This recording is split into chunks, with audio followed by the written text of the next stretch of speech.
আসসালামু আলাইকুম প্রিয় দর্শক, চলছে মাঘ মাস। শীত যেহেতু আছে, পিঠা তো খেতেই হবে। তাই আজকের পর্বে আমি আপনাদেরকে দুটি ভিন্ন স্বাদের দুই রকমের পাটিসাপটা পিঠা তৈরি করে দেখাবো। একটা হচ্ছে গুড়ের আর অন্যটা চিনির। সেই সঙ্গে ভেতরের পুরটাও তৈরি করে দেখাবো খুবই সহজ আর ছটপট উপায়ে। আশা করছি আপনাদের সবার পছন্দ হবে। আর ভিডিও ভালো লাগলে আমার চ্যানেলটি সাবস্ক্রাইব করতে একদমই ভুলবেন না। তো এর জন্য আমি প্রথমে একটা মিক্সিং বলে নিয়ে নিচ্ছি 1 কাপ চালের গুঁড়ো। আর এটা আমার ঘরে তৈরি করা চালের গুঁড়ো। আপনারা চাইলে বাজারের কেনা চালের গুঁড়ো দিয়েও এটা অনায়াসে তৈরি করতে পারবেন। দিয়ে দিচ্ছি 1/2 কাপ পরিমাপ ময়দা। পাটিসাপটা পিঠার মধ্যে চালের গুঁড়ার সাথে সামান্য একটু ময়দা দিলে পিঠাটা যেমন সফট হয় তেমন ওপরটাও অনেক মসৃণ হয়। 1 চামচ লবণ আর 3 চামচ চিনি দিয়ে দিলাম। গুঁড়া দুধ দিয়ে দিলাম 1 চামচ পরিমাপ। এটা অপশনাল, কেউ দিতে না চাইলে না দিলেও হবে। সবগুলো শুকনো উপকরণ একসাথে মিশিয়ে নিচ্ছি। এবার নর্মাল তাপমাত্রার পানি দিয়ে আমি পাতলা একটা ব্যাটার তৈরি করে নেব। এখানে অল্প অল্প করে পানি অ্যাড করতে হবে, না হলে ব্যাটারের ঘনত্বটা বোঝা যাবে না। প্রিয় দর্শক, আমার ভিডিওর স্ক্রিনে যে আমি একটা কোয়েশ্চেন করতাম, এই কোয়েশ্চেনটার অ্যান্সার আমার গত ভিডিওতে যিনি দিয়েছেন তার নাম হলো উর্মি মাস্তি and recipe from West Bengal, India. অনেক অনেক ধন্যবাদ আব্বুকে এত দূর থেকে আমার ভিডিও দেখেন এবং কমেন্ট করার জন্য। আশা করছি বাকিরাও স্ক্রিনে থাকা প্রশ্নের উত্তরটা দিয়ে দিবেন। তো আমার পাটিসাপটা পিঠার ব্যাটারটা রেডি হয়ে গেল। এখন আমি ব্যাটারটাকে আধা ঘন্টার জন্য সেট হওয়ার জন্য একটা সাইডে রেখে দেব। এই ফাঁকে আমি পিঠার ভেতরের পুরটা তৈরি করে নেব। পুরটা তৈরি করার জন্য আমি চুলায় একটা হাঁড়ি বসিয়ে দিয়েছি।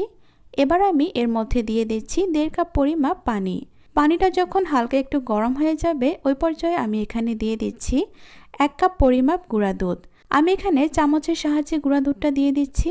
আপনারা মেজারমেন্ট কাপ দিয়েও মেপে দিতে পারেন। যে কোনো ব্র্যান্ডের ফুল ক্রিম গুঁড়া দুধটা নিলেই হবে। আর এটাকে খুব ভালোভাবে মিশিয়ে নিচ্ছি। 3টা এলাচ দিয়ে দিলাম ফ্লেভারের জন্য। চিনি দিয়ে দিচ্ছি 2 চামচ। এবার দুধটাকে ভালো করে জাল করে নিতে হবে। যখন এটা খুব ঘন হয়ে একটা ক্রিমি ভাব চলে আসবে, তখন আমি এখানে অ্যাড করব চালের গুঁড়ো। আমি এখানে পোলাও চালের গুঁড়ো নিয়েছি, আর সেটা সামান্য একটু দুধ নিয়ে এর সাথে মিশিয়ে নিয়েছি। এবার এটাকে অল্প অল্প করে দিয়ে অনবরত নেড়েচেড়ে যেতে হবে। চুলার আঁচটা এই পর্যায়ে মাঝারি আঁচে আছে। খেয়াল রাখতে হবে এটা যেন পোড়া না লেগে যায়, না হলে কিন্তু এর টেস্টটাই নষ্ট হয়ে যাবে। আমার খিরসাটা আস্তে আস্তে ঘন হয়ে আসছে। আমি এখন অ্যাড করব খেজুরের গুড়। এতে করে ক্ষীরের কালারটা যেমন সুন্দর লাগে, তেমন খেতেও অনেক ভালো লাগে। এবার আস্তে আস্তে এটাকে নেড়েচেড়ে নিচ্ছি। এক পর্যায়ে এটা নাড়তে নাড়তে দেখবেন ক্ষীরটা অনেকটাই ঘন হয়ে এসেছে আর একটা আঠালো ভাব চলে এসেছে। একটু কোরানো নারকেল দিয়ে দিলাম, এতে করে পিঠার স্বাদ বেড়ে আরও দ্বিগুণ হয়ে যাবে। আমি এই পর্যায়ে খিরসাটাকে এখন নামিয়ে নেব, কারণ এটা ঠান্ডা হওয়ার পর আরও ঘন হয়ে যাবে। এবার আমি পিঠার পুরটাকে নামিয়ে ঠান্ডা করে তারপর যাব পিঠা তৈরি করতে। চুলায় আমি একটা ফ্রাই প্যান বসিয়ে নিয়েছি। এখন একটা টিস্যুর সাহায্যে তেল দিয়ে গ্রিস করে নিচ্ছি। এবার আমি প্রথমে পিঠার যে ব্যাটার তৈরি করেছিলাম, এই ব্যাটারটা দিয়ে দিচ্ছি। ব্যাটারটা দেওয়ার পর একটু হালকা হাতে ছড়িয়ে দিচ্ছি। এবার একটা ঢাকনা দিয়ে ঢেকে চুলার আঁচটা একটু বাড়িয়ে দেব। এবার 1-1.5 মিনিট পর ঢাকনাটা খুলে নিচ্ছি। এখন আমি যে খিরসার পুরটা রান্না করেছিলাম সেটা দিয়ে দিচ্ছি। খিরসার পুরটা কম বেশি আপনি আপনার পছন্দ মতো করে দিতে পারেন। এবার আমি পিঠাটাকে উল্টে দিচ্ছি। দেখতে পাচ্ছেন এটা কতটা মসৃণ হয়েছে। যদি পিঠা আপনারা এরকম মসৃণ তৈরি করতে চান, তাহলে চুলার আঁচ মিডিয়াম টু লোতে রেখে পিঠাগুলো বানাতে হবে। আমি আবারও একটা পিঠা তৈরি করে দেখাচ্ছি। প্রতিবার পিঠার ব্যাটার দেওয়ার আগে এভাবে চামচের সাহায্যে নেড়েচেড়ে নিতে হবে। তো তৈরি হয়ে গেল আমার গুঁড়া দুধের ক্ষীরের পাটিসাপটার পিঠা। আশা করছি আপনাদের কাছে ভালো লেগেছে। আমি পাটিসাপটা পিঠা তৈরির জন্য প্রথমেই পুরটা তৈরি করব। তো সেই জন্য একটা প্যানে দিয়ে দিচ্ছি চালের গুঁড়া। এই বাটিটা দিয়ে মেপে 1/2 বাটি চালের গুঁড়া নিচ্ছি। এবার আমি চালের গুঁড়াটাকে একটু ভেজে নিব। 2-1 মিনিটের মতো আমি এটা ভেজে নিব। চালের গুঁড়াটা ভেজে যদি খিরসাটা বানাই, তাহলে খিরসার স্বাদ অনেক বেশি আসে। এভাবে করে চালের গুঁড়াটা ভেজে তারপর এখানে 2 কাপ লিকুইড মিল্ক দিয়ে দিচ্ছি। আমি 1 লিটার দুধ জাল করে 1/2 লিটারের মতো করে নিয়েছি। এবার আস্তে আস্তে এটাকে নেড়ে মিশিয়ে নেব। চিনি দিয়ে দিলাম 3 টেবিল চামচ পরিমাপ। আর দিয়ে দিচ্ছি সামান্য একটু লবণ।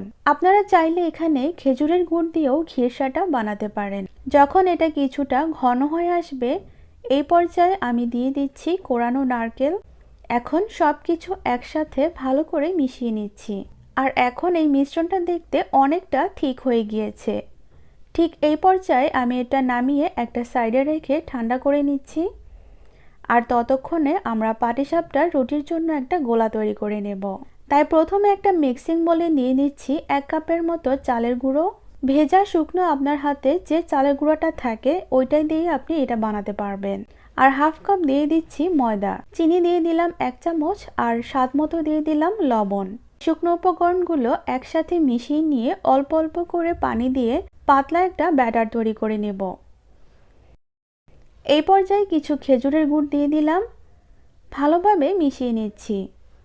এই গোলাটা অনেক বেশি পাতলা হবে না, একটু ঘন টাইপের হবে। তো আমার গোলাটা রেডি। পাটিসাপটার পিঠা তৈরির জন্য চুলায় একটা প্যান বসিয়ে প্রথমে অল্প একটু তেল দিয়ে প্যানটা ভালো করে মুছে নিয়েছি। একটা চামচ দিয়ে গোলাটা মাঝ বরাবর দিয়ে একটা সাইড থেকে ছড়িয়ে নিচ্ছি যাতে পাতলা একটা রুটি হয়ে যায়। আর কয়েক সেকেন্ড পর দেখবেন যে এটা কুক হতে শুরু করেছে। আপনি চাইলে ঢেকে দিতে পারেন। এরপর একটা সাইডে খিরসা দিয়ে দিচ্ছি। এখন এটাকে রোল করে নিচ্ছি। তো আমার এটা রোল করা হয়ে গিয়েছে। এপিট ওপিট করে উল্টে এবার উঠিয়ে ফেলবো। একটা পিঠা বানানো হয়ে গিয়েছে, তো প্যানে আরও একটা পিঠা দিয়ে দিলাম। আর একটা সাইডে খিরসা দিয়ে আবারও সাইড থেকে ভাঁজ দিয়ে দিচ্ছি। আপনার একটা পিঠা বানাতে 30 সেকেন্ডের বেশি সময় লাগবে না। তো আমার সবগুলো পিঠা বানানো শেষ। শীতের পিঠার পর্বে আশা করছি আজকের পাটিসাপটার পিঠার রেসিপি আপনাদের কাছে ভালো লেগেছে। যদি আমার ভিডিওটি ভালো লেগে থাকে তাহলে প্লিজ একটা লাইক দিবেন এবং কমেন্ট করে জানাবেন কেমন হলো। কারণ আপনাদের লাইক, কমেন্ট এবং শেয়ারের জন্য আমি কাজে অনেক উৎসাহিত হই। বেশি বেশি করে শেয়ার করবেন কিন্তু। তো আজকের মতো বিদায় নিচ্ছি। আল্লাহ হাফেজ।